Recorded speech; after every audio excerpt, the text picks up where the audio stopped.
Почитувани, Социјалдемократскиот сојуз е партијата која се однесува насилнички, агресивно и нервозно. СДСМ и Бранко Црвенковски имаат недостаток на демократски капацитет.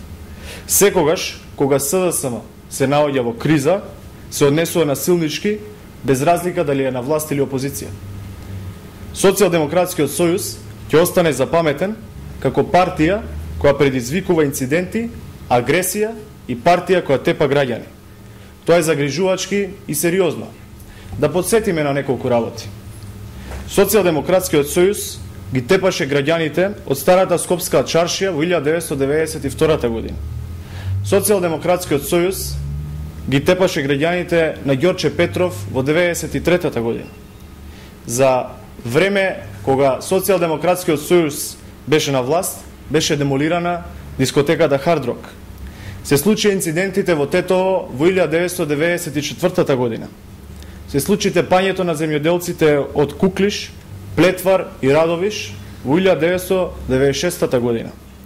Социјалдемократскиот сојуз во 2004 година крвнички ги тепаше граѓаните на Струга и Подмолје само затоа што протестира против новиот закон за територијалната распределба. Во 2007 година Социјалдемократскиот сојуз направи инцидент во собранието, кога 3 пратенички беа брутално нападнати од пратениците на Социјалдемократскиот сојуз. Во 2008 година Социјалдемократскиот сојуз ги нападна полициските службеници пред Основниот суд во Скопје.